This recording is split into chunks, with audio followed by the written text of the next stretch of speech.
It's time to pit Amazon versus Google in the most epic battle of smart displays ever. That, or it's time for an in-depth comparison.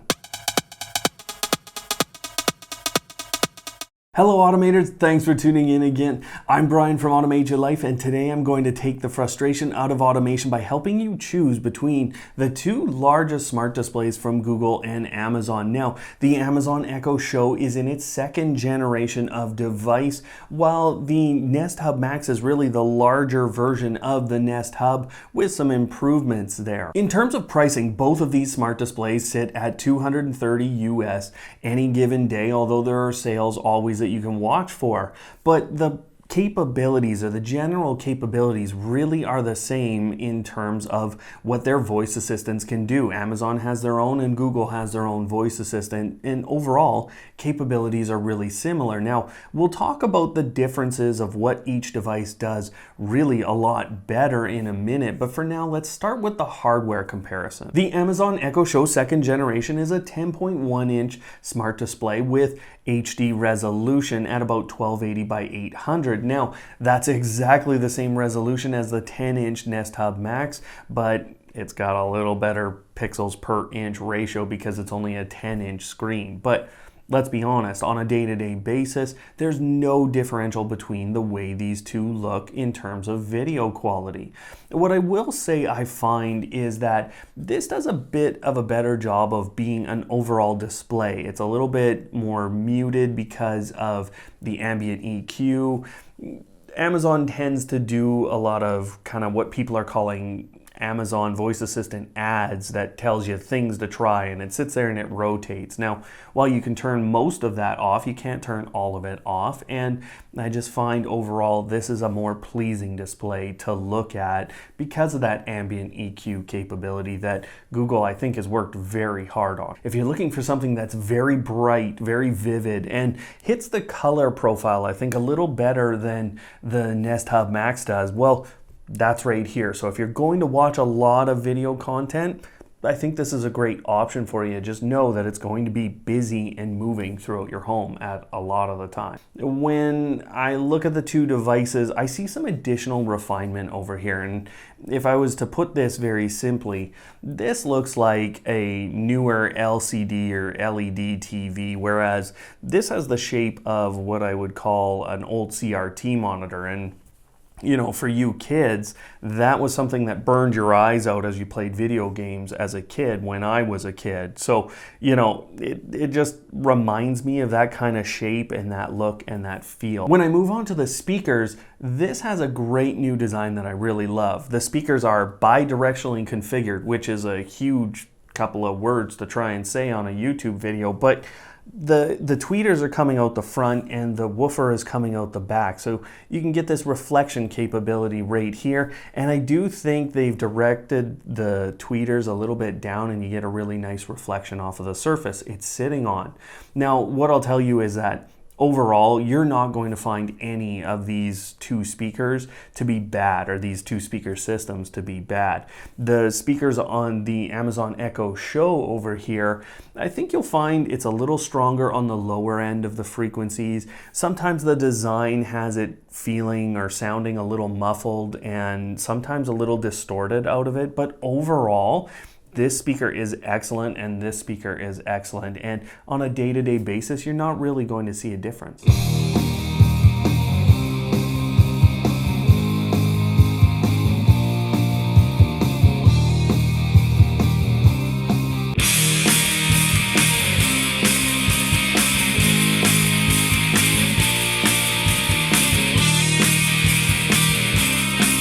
They both can make phone calls, they both can make video calls because they have cameras on board. They are both Bluetooth capable, although there's a little difference that Amazon does better, which I'll talk about in a minute. And they're both Wi-Fi, dual Wi-Fi band capable for connection. So this is where we'll start to diverge though, and I'm going to talk about some of the things that the Echo Show does much better than the Nest Hub Max. The management of calendars on the Echo Show, and really any Amazon Voice Assistant enabled device, they have iOS, Microsoft calendars, and Gmail calendars, whereas Google only has Gmail calendars, so it takes some extra work over here to synchronize those other calendar types. The Echo Show also has an onboard web browser, actually two of them, whereas Google really doesn't have one, at least not one you can use to navigate the web or bring up with just a command. This allows entrance into almost every website and some additional home control, which that's another thing that Amazon does really well. They have more integration with more different smart home products out there. There are just more people making Amazon Voice Assistant enabled products, and that means this has more connectivity options. Not only that, but there's a full Zigbee hub inside of this, and you might not know what that means, but basically Zigbee devices are low power, and that means you can connect some of those devices. There are limitations to what you can connect here versus some other smart home hubs on the market, but that is sitting here inside of the Echo Show, and so that allows you to kind of start your smart home just with this device. Now, this has a Thread hub on it, but really that Thread hub is not being utilized, and Google's still in the starting stages of really getting that up and running with the Nest Hub Max. On top of that, this capability of having a Zigbee hub over here means, and there's some other things that go into this, but Amazon's routine capability is really an automation capability. You can use devices to trigger things to happen. You actually can't do that still over here with the Nest Hub Max. Now, this will change. By the time we're in early 2020, that has to be here on the Google Nest Hub Max. There's some other reasons for that I won't go into, but it will be here. But right now it's here, and Amazon continues to move forward with that capability. It's pretty good. One big note from me, this was something I've utilized a number of times now. I can connect to Bluetooth or use this as a Bluetooth speaker without an internet connection. And that's because of how Amazon gives you the ability to swipe down and get to the Bluetooth settings even if you don't have an internet connection. I can't do that over here, and it was a big deal at a couple of events that I've brought this to, which is, again, a good enough speaker for a lot of events. The drop-in feature, which allows you to essentially use this as an intercom, is a big deal to some people, and the ability to adjust the wake word through a couple of different things is a big deal to people as well, or some people anyways. Neither of those things show up over here, although Google has a new call home feature where you can call all of your devices at home to kind of have a conversation there. In terms of TV and media services, the Fire TV sticks work really well over here. Google has their Chromecast, but the Fire TV sticks are a much better interface to utilize in a lot of ways, and same with their Fire TV Cube. They have something there. It's really good. But what kind of happens with all of the TV and music services is while you're in the US, Amazon has a ton. They have a lot of different options, but as soon as you get outside the US, and this is kind of transitioning over to some of the things that Google does better, those options disappear. There is a stark contrast between the services available in the US with Amazon and the services available even in Canada, just across that border here.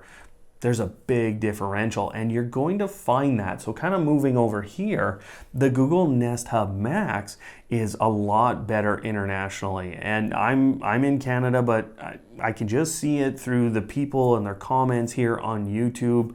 Lots of the features, although people get really frustrated at Google when they don't give you some feature, internationally, they're doing much better, and there's a number of different indices around that. See, the music and even some of the video services really don't change over here, and while Google doesn't have as many options necessarily, they're showing up in all the countries. And the other thing is the language differential. I mean, they have so many languages over here on the Google Assistant. They can translate languages, and that kind of transitions into their other big power, which is all these different services that they have. We all know they have Google Search, but not only does that power the device, but then they go ahead and they utilize things like that Google translation capability right on board here. They use finance, they use news, they use all of their different services and their music and YouTube, and I mean, there's a ton here that Google has access to that they put right into this device. You're utilizing all of their services, but you're getting a lot of power out of that. Another big thing is Google Maps, and it is much improved over here. I get that navigation every morning, or I get told kind of what my route is on my commute every morning, so that's great. Now, the Google Assistant itself is really a service, and this has become a huge service, and it is the better voice assistant of the two. There's a couple of ways that Amazon does things better. We talked about those, but in general, the Google Assistant is way more accurate, and it's even more conversational. It's getting more conversational, and we've seen some of these improvements at Google I/O and these other events where Google has really shown their strength in software, and that's what that's based on. This is really a piece of software, a massive piece of software, but it's really good over here. I think the app for controlling these devices is much better over here, and overall the visual interface on the Nest Hub Max is just better as well. They've done a better job in creating those visual interfaces for you. There's also much deeper integration with Android devices, and so you have a lot of these Android devices that have really the same experience as this on it in a lot of ways with the Google Assistant and some other basic things like the clock on an Android device being Google Assistant capable and being able to set alarms for you on that smartphone or on these, or controlling your smart home in general. So lots of good integration there with Android, and getting better all the time. Now, I haven't even talked about kind of device specific things. There's a Nest camera on this, and that gives you access to full Nest security camera features. Now, you'd have to pay for a subscription service if you want the cloud recordings, but it's still a full Nest cam even without that. That just doesn't record video. It'll still tell you when someone's in your home that isn't supposed to be there, and when you're out and about. And then the Google Duo video calling is really, really powerful over here. This camera actually follows you around the room within about 127 degrees. That's the field of view that they have, but it will actually follow, zoom in and out as you get closer and further away from the camera. With that camera comes a couple of new features like facial recognition, where I get all kinds of information on this device when I just look at it. And then also on top of that, I have the new gesture capability, which allows me to start and stop music or stop timers from ringing or alarms from ringing just by bringing up my hand. And this is actually a really powerful component of how I'm using this device on a daily basis now, and Amazon really has nothing on that front. Kind of deepening that facial recognition capability and the voice recognition capability is some of the ways Google has figured out that we need to personalize these devices to different people. And so not only can I get kind of some of those personalized recommendations when I look at the screen or ask it for anything, but I can also set reminders for other people in my home. And this is just an entry point into what Google's going to do in terms of personalization and help with communication in the home. You can see facial recognition being a really key component to all of this. Google has Chromecast built in, and they're really the initiating casting service out there, or at least the biggest one. And while we talked about the Fire TV sticks being the best, there's also some real benefits to being Chromecast capable. I can get Netflix onto this device. It takes a bit of a workaround, but I can do it. And on top of that, I think as we see Stadia come out, you're going to see this show up on that device, and that's not a guarantee by any means. So you have all these differences, and some of them will be minor to you and some of them will be a big deal, but really what you're doing when you buy one of these devices is you're buying into an ecosystem, and these two companies are playing different games. See, Amazon in the last 2 years has at least, it's got to be well over 50 Amazon Voice Assistant enabled products that they've put out just themselves, and this doesn't account for all of their partners and Yeah, it's a massive number of products. So you can now find their voice assistant everywhere throughout your home, and you can even find it in your car, and nowadays you can even find it on you. You look at the products that they just put out in their hardware event. There's a ring that can go on your hand. There's a set of eyeglasses that you can buy as well. You have giant speakers that really compare to some of the speakers they put out last year with the Echo Studio. That has an Echo Sub in it and then additional speakers. But so what they're doing is they're kind of building something that fits into every spot in your home. And I think what they're doing in a lot of cases is providing you a very similar experience with their voice assistant, which isn't a bad experience. It's a great experience, but it's all over the place, and you're going to have all these options to utilizing that with different products throughout your home. Google, on the other hand, has been a little more measured with their product release, but not so measured with the release of features with their Google Assistant. And I mean, this is what they're great at. They're a software company really through and through. So their products are, few and far in between by comparison. And as they focus on this voice assistant, you see some real jumps every year. I mean, when we look at Google I/O the last couple of years, there are moments in those events that I still remember when I watched when I watched the Google Assistant make a reservation. I mean, that was so powerful. And while that's not fully rolled out all over the world, it is available in the US right now in a lot of places. This year, I remember watching the lady sit there, and she was rattling off commands to that Google Assistant so quickly, and it was all locally executing on the phone. Very, very powerful stuff. And this is what we're going to continue to see out of Google, taking the hardware they've produced, and really very similar hardware when you get down to the nuts and bolts, and really accentuating it or making it that much better with their software capability. So from a platform perspective, I really don't think you can make a bad choice. It's Amazon and Google, and they're both making a serious play to be the center of your smart home, and they both have different methods of going about it, but both have great options. Now, you're here for me to give you a clear indication on which one I would choose for my home and which one I think you should choose as well. In the end, there's one thing that I always come back to here. And while the hardware is fantastic over here on Amazon's device, I always find a little bit of extra refinement in the devices from Google, and this is no exception. There's a little bit extra refinement over here, and lots of that comes from their software capability. And I do think that's really important, because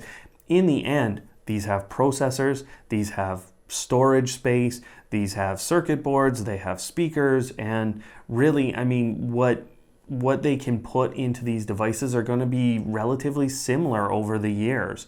There's really not much of a differential. So in the end, the differentiator is how good they are at producing software. And there is no doubt in my mind that Google is the better software company by far. And Amazon is doing a lot to catch up. But right now, when I look ahead, I see the extra capabilities, the extra functions that I want to live my life and to automate my life showing up over here. Now, clearly this one is so close that a lot of you are going to need some other information to make a decision. Now, I have playlists for both of these devices that will show you those features, show you these capabilities that I've talked about in this video. So both of those playlists are up on screen. Now, otherwise, guys, thanks for watching, and of course, don't hate, automate.